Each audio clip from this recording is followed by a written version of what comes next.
Yo quisiera empezar poniendo un poco en contexto el tema del financiamiento chino y del qué se puede hacer con el Triángulo de Hierro. El Triángulo de Hierro en realidad es un eslogan acuñado por el Banco de Desarrollo de la China, que muestra la interrelación que hay con el gobierno chino, los bancos chinos y las empresas chinas.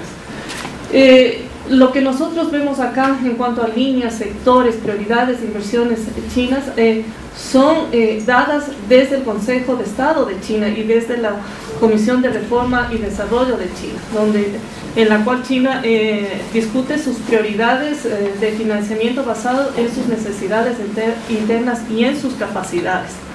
Entonces, si hay mayor inversión en el sector hídrico, también en gran parte responde a que China tiene una gran capacidad instalada de empresas que trabajan en este sector y que necesitan salir afuera porque no hay suficiente negocio en China. Igualmente en el tema de metales, China está viviendo un proceso de urbanización muy intenso y requiere de metales, entonces los bancos son capitalizados para poder unirse, fusionarse, comprar posesiones fuera de China y extraer estos metales. Las empresas chinas a su vez están organizadas también para poder instrumentalizar estas prioridades y estos financiamientos. De hecho, el Ministerio de Comercio de la China, por ejemplo, cada 4 años produce un catálogo de inversiones chinas en el exterior, país por país en todo el mundo. No es una cosa muy detallada, pero por lo menos ahí se ve cuáles son las prioridades, se habla de algunos proyectos inclusive, de cuáles van a ser los bancos que van a actuar, de cuáles van a ser las empresas, y de esta manera también China ordena su intervención, justamente para evitar lo que salió en una de las preguntas, la competencia entre las mismas empresas chinas. Yo quisiera ubicar nuestra discusión en 3 desafíos claves. Cuando uno tiene que pensar y qué hago desde la sociedad y hacia el Estado. Uno, que las decisiones de inversión entre China y los países son decisiones excluyentes y que se dan únicamente en el escenario de los gobiernos. El segundo es el nivel de opacidad que tenemos frente a los financistas chinos, los bancos chinos. Y el tercero es la falta de acceso a los mecanismos de rendición de cuentas de las empresas chinas. Entonces, un poco para ilustrar el primer desafío, ahí vemos un poco lo que es la hoja de ruta de la cooperación entre China y los países. Y vemos que realmente el punto del proyecto, la Coca-Cola Sinclair, el proyecto Mirador, realmente están al último. Es ya producto de una cantidad de negociaciones y conversaciones previas. Que yo diría, China ha empezado de una manera, en esto sí, transparente, de evidenciar cuáles son sus intereses con América Latina. Pasado noviembre publicó su documento de política hacia América Latina, donde se habla, por ejemplo, de un plan de acción conjunto, que es el plan que se aprobó en la cumbre de la CELAC. Ahí se dice con mucha claridad cuáles son las prioridades en todos los temas políticos, sociales, diplomáticos, de seguridad, de intercambio entre las sociedades, etc. Pero interesantemente también se habla de los sectores en términos de los recursos que China necesita, sobre los temas de infraestructura. Se hablan inclusive de algunos espacios de coordinaciones multilateral y bilateral. Este es un documento bien interesante. Luego tenemos también las asociaciones estratégicas integrales que ya se dan entre China y los países. En noviembre también Ecuador ascendió su relación con China a una asociación estratégica integral. Se publicó un documento aproximadamente de 3 páginas. Otros países lo tienen, como Brasil, Argentina, Venezuela, Ecuador, Chile. Luego el siguiente nivel es los planes de acción conjunta. Este también es un documento, en el caso de Ecuador, que no lo tenemos, pero que se da con otros países. En el caso de Brasil se destaca porque es un documento, el plan de acción conjunta para 10 años. Y con algunos elementos muy particulares. Se habla, por ejemplo, de instancias de coordinación para la cooperación energética, para la cooperación en el sector agrícola, en el sector nuclear. Se habla de la creación de mecanismos de diálogo. Luego tenemos los acuerdos bilaterales, en donde China ha sido muy prolífico.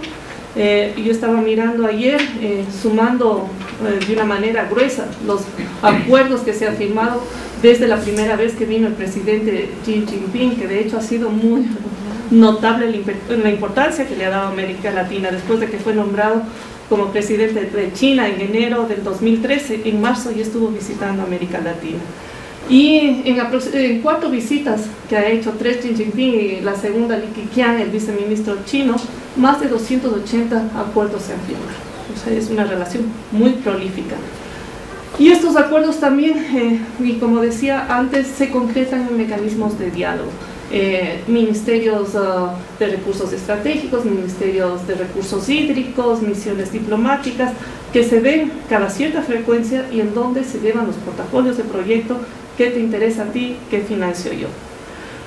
Ahora, aquí esta Nubia está rezando porque yo creo que vemos de vez en cuando las noticias y por favor que todo salga bien, pero no hay espacios de escrutinio público, no hay posicionamiento de las organizaciones. Ustedes me corregirán si aquí ha pasado otra cosa, pero yo creo que si el Banco Mundial hubiera hecho un documento de estrategia hacia América Latina, o el gobierno de los Estados Unidos o de Alemania, a lo mejor hubiera despertado una cierta curiosidad y un posicionamiento desde los movimientos sociales. Yo creo que no hemos visto y que es necesario hacerlo. Y creo que hay varias opciones. El documento de la Alianza Estratégica Integral, yo considero que debería ser un documento vivo, que debería revisarse cada cierto tiempo, que debería haber espacios de participación, y aquí creo que sería una de las cosas que se puede proponer, que sea un documento que se revise cada cierto tiempo y donde haya representación de la sociedad civil. Luego hay otras instancias, los acuerdos, por ejemplo, bilaterales, dependiendo de qué se trata, también tienen que ser aprobados por el Congreso. No sé si alguno de ustedes vio cuando ascendió Macri a la presidencia en Argentina, se mandaron inmediatamente todos los acuerdos que firmó Kirchner al Congreso para la revisión y la aprobación. Eso es otro espacio, otra oportunidad de participación ciudadana. Luego los préstamos, todos los préstamos chinos también tienen que pasar, en el caso de Ecuador, por ejemplo, y hay diferentes instrumentos en cada país. En el Ecuador tienen que pasar por el visto bueno del Comité de Deuda y de Financiamiento.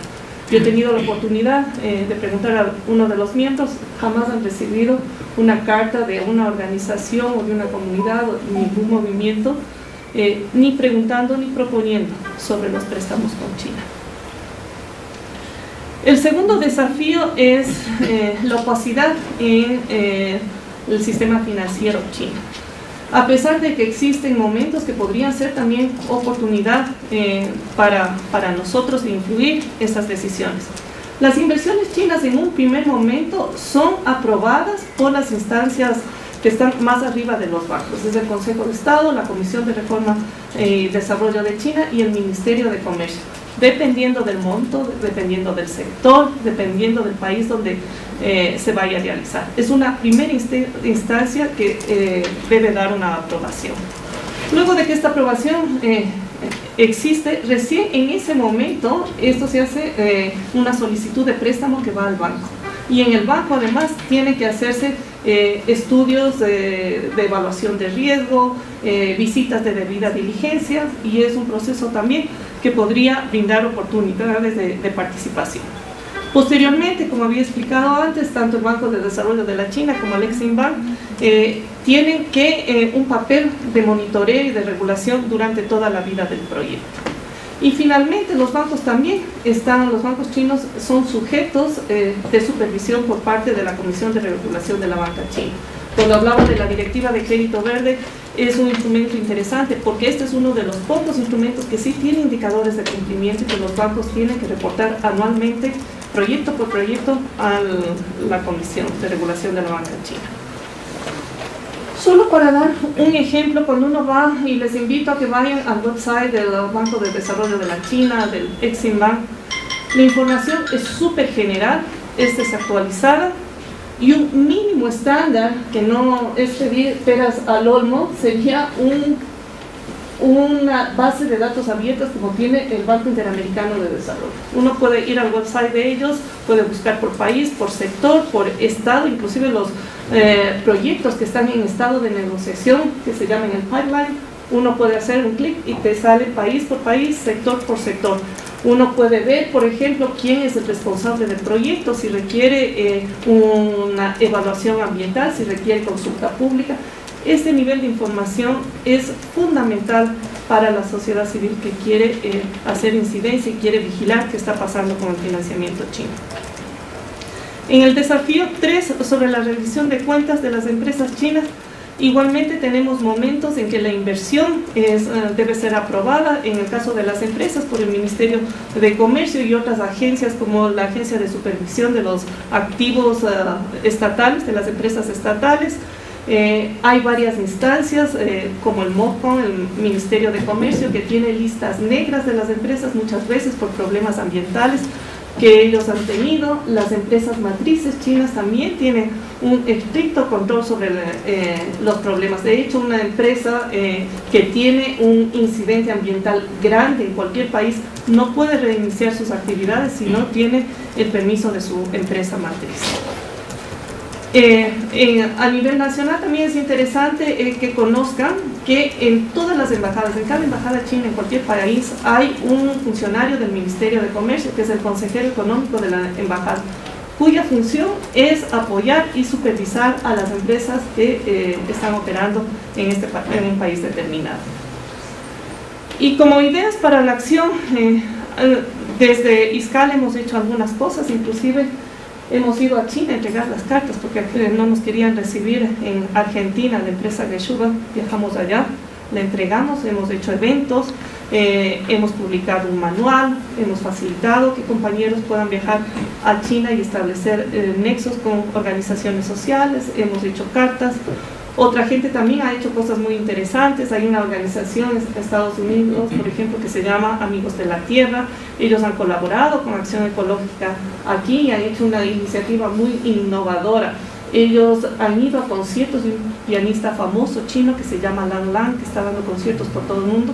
El tema con este pianista es que es auspiciado por el Banco Industrial y Comercial de China, uno de los financistas del proyecto Mirador.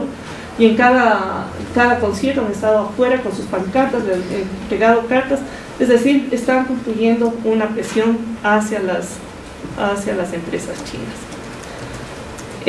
Yo creo que 3 puntos claves, que es solamente una parada en un largo camino, es la necesidad de que las organizaciones sociales se inserten en las conversaciones entre los gobiernos.